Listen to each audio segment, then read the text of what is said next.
Pakistani family तो reaction. कैसे हैं आप सब? मेरा नाम है यार बहुत बड़ा वीडियो निकल कर आ रहा है भाई। जिस तरह में यूएन में भाई जान भारत ने वीटो लेने के लिए अपना बहुत ही बड़ा दाव खेल दिया है। अच्छा, और दुनिया इसको देखकर यूनाइटेड नेशन में देखते हैं, वीडियो वॉच करते हैं, आखिरी दाव कौन सा खेला वही ना। लेकिन वीटो तो भाई भारत को मिलनी चाहिए, हर हाल में मिलनी चाहिए।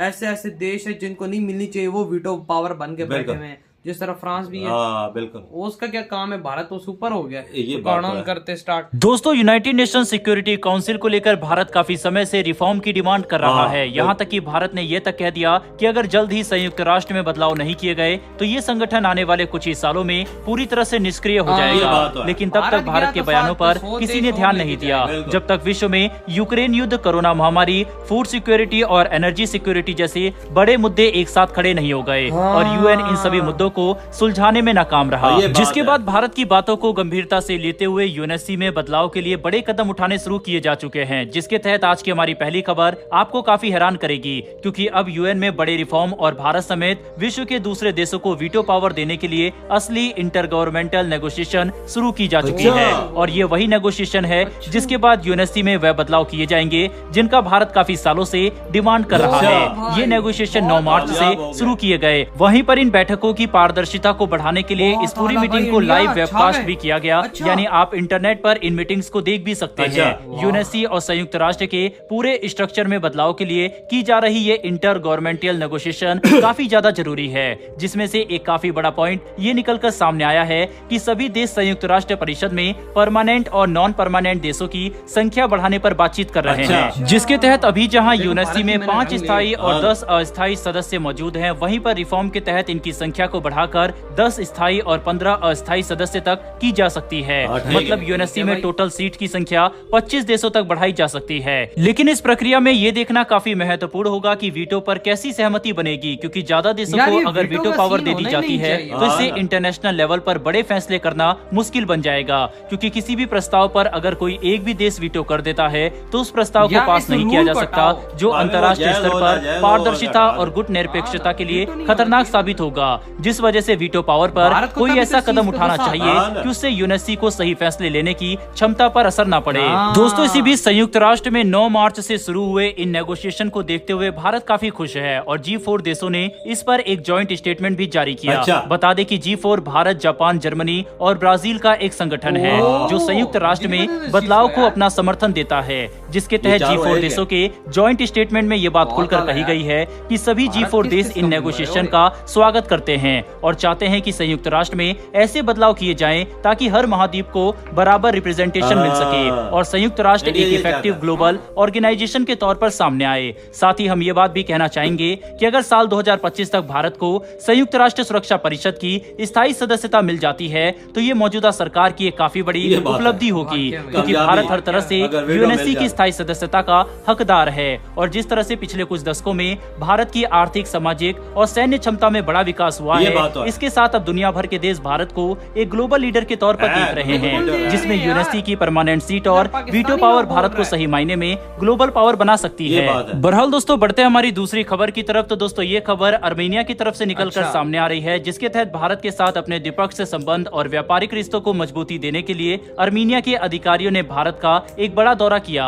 और इस डेलीगेशन में अर्मेनिया के कुछ उच्च अधिकारी और एक्सपर्ट शामिल थे, जिन्होंने अपनी विजिट के दौरान भारत को अर्मेनिया और यूरोप तक व्यापार करने के लिए ईरान ब्लॉक सी कॉरिडोर को प्रपोज किया है, जो यूरोप तक पहुंचने के लिए भारत का एक अच्छा अल्टरनेटिव बन सकता है। बता दें कि भले ही आज भारत और अर्मेनिया का द्विपक्षीय व्यापार कुछ ज्यादा बड़ा ना हो, लेकिन पिछले कुछ समय में अर्मेनिया ने भारत से काफी सारे रक्षा उपकरण खरीदे, जिसमें स्वाति वेपन लोकेटिंग रडार के साथ एंटी टैंक गाइडेड मिसाइल और दूसरे कई रक्षा उपकरण शामिल है। ऐसे में दोनों देशों के रक्षा संबंध तेजी से बढ़ रहे हैं, जिसमें भारत एक एक्सपोर्टर की भूमिका निभाएगा।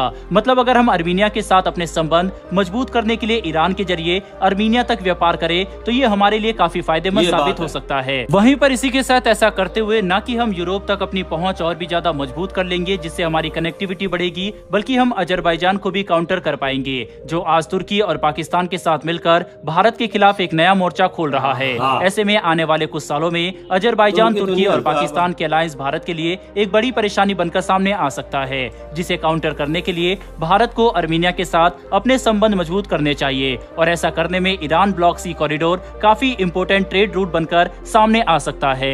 बहरहाल दोस्तों, इस वीडियो में इतना ही। इन्फॉर्मेशन और वीडियो पसंद आई हो तो वीडियो को लाइक। इधर हुई है वीडियो खत्म। यार देखो सीधी बात है भाई, भारत की आज मेहनत रंग ले आई है। वो चीज हो रही है जिसे भारत भाई इंतजार कर रहा था कि ये चीज होनी चाहिए, नहीं तो भाई इन संगठन के कम से कम 100 देश तो हम लेके जाएंगे। और कहते हैं भारत क्या है तो हम अगला बनाएंगे भाई, अपना अपना एक अलग से अपना संगठन हम बनाएंगे। हाँ, जिसमें हर चीज को एक भापा जाएगा। यार भारत को होना चाहिए ना। ये देखो हम भाई पाकिस्तानी है, ठीक है, चलो माना हम दुश्मन देश हैं, लेकिन एज अ पाकिस्तानी देखो भाई मैं भारत को बहुत ज्यादा पसंद करता हूँ। देखो भारत को होना चाहिए मेंबर, ठीक है। फ्रांस क्या करे, जर्मनी भी है ना। मैं नहीं, यूके है, फ्रांस है, यूके क्या कर रहा है, चाइना है। चलो चाइना एक महाशक्ति, अमेरिका महाशक्ति हो रशिया, चलो रशिया भी महाशक्ति, 5 मेंबर है ना। हाँ, तो ये फ्रांस और ये जो यूके ये क्या कर रहा है अंदर। बस मुझे इस चीज का ये जवाब दे दे यूनाइटेड नेशन कि भाई ये दोनों यहाँ पे क्या करो, भारत को क्यों बाहर रखा हुआ है तुम लोगों ने। भारत की शक्ति का अंदाजा है इनको। इनको सारों को बीट करके चौथे नंबर पे आ चुके, तीसरे नंबर पे, पांचवें चौथे इकोनॉमी वाइज और वेपन्स के बारे में बात करो तो दुनिया में टॉप पे आ रहा है। और तुम लोगों ने क्यों उसको बाहर रखा हुआ है। भारत सही कहता है ना, मोदी जी सही मेहनत कर रहा है, सही इनको पछाड़ लगा रहे हैं कि भाई जो बेकार का देश है भी बैठा हुआ है अंदर और भाई हम लोग यार यूनाइटेड नेशन में जितने भी मसले हल होते हैं उनका अभी तक कोई नतीजा तो नहीं निकला ना। कोई भी कोई ये करता है उसको वीटो कर देते हैं। इंडिया ये चाहता है ये चीज ना हो। जिस देश का कोई मसला है उसको सॉल्व किया जाए, उसको हल किया जाए। गरीब देश भी कोई मसला अपना उठा के लाता है उसे भी वीटो कर देते हैं। अमेरिका वीटो, रशिया वीटो, इधर उधर का वीटो, ये वीटो गंदा चीज है ना। मैं कहता हूँ वीटो ये जो करने वाला ना, वीटो में भी पापा बताऊं क्या हो, वोटिंग हो एक किस्म क्या 5-6 देश है ना। मैं कहता हूँ भारत भी अंदर आए, 5-6 देश हो जाएंगे, ठीक है। सारे देश आपस में बैठे, जो एक प्रस्ताव अगर कोई रखता है तो ये 6 के 6 वोट करे। जिसका वोट ज्यादा है वो ओके करे, बिल्कुल सही। और अगर जिसका वोट गलत है वो मतलब कि ज्यादा है नहीं है तो मेरी बात सुनो, ये होना चाहिए। एक बंदा बोले तो भाई साइड में। इंडिया सिर्फ गरीब मुल्कों के साथ है, हाँ, गरीब देशों के साथ है। जितने अफ्रीकन देश है ना उनको चाहता है कि उनको भी राइट मिले, जिस तरह उनको भी हकूक मिले यूनाइटेड नेशन। बिल्कुल, वो जिस तरह तुम लोगों ने नहीं देखी भाई अपना रॉकी भाई की मूवी, वो माइनिंग में जाता है तो भाई वहां के सारे गरीबों का रॉकी भाई सारा बनता है। तो समझो कि भाई वो जो सारे लोग हैं ना अंदर जो काम करना पूरी दुनिया के देश, और रॉकी भाई इंडिया है। इंडिया चाहता है कि गरीब देशों को साथ आगे लेके जाया जाए, जो उनके मसले मसाइले वो हल किए चाहिए। तो नहीं है कि भाई, लेकिन आज इंडिया की मेहनत रंग ले आई है, आज ले आई है। वो चीज होना शुरू हो गई है जिसकी भारत मेहनत कर रहा था, और ये बहुत अचीवमेंट है। बिल्कुल बाबा, जब का मोदी जी आए तो इस बात पे जोर लगाया हुआ। बिल्कुल, और अगर इंडिया को ये परमानेंट सीट मिल जाती है, मैं कहता हूँ जो गरीब देश है ना वो इतने खुश होंगे कि मैं बयान नहीं कर सकता। और भारत के अंदर मैं एक सच्ची बात, जो केजरीवाल सर को भी वोट देते हैं ना, वो भी सुबह सवेरे आंखें मुंह धोए बगैर जाके भाई बीजेपी को ठप्पा मारेंगे। वो भी मान जाएंगे कि भाई इंडिया ने हासिल कर ली। वो भी मानेंगे इस बात को, जो वो होता है ना, वो अपनी पार्टियां होती है ना, वो भी मान जाए कि भाई मोदी है तो मुमकिन है। ये बात तुम्हारी ठीक है यार, भारत बड़ी मेहनत कर रहा है, भारत करेगा। ये तुम्हारी बात बिल्कुल ठीक है। अगर परमानेंट सीट इंडिया को मिल जाती है, ये इनकी बड़ी मोदी जी की जीत होगी, बहुत बड़ी जीत दुनिया इंडिया में भी, दुनिया में भी।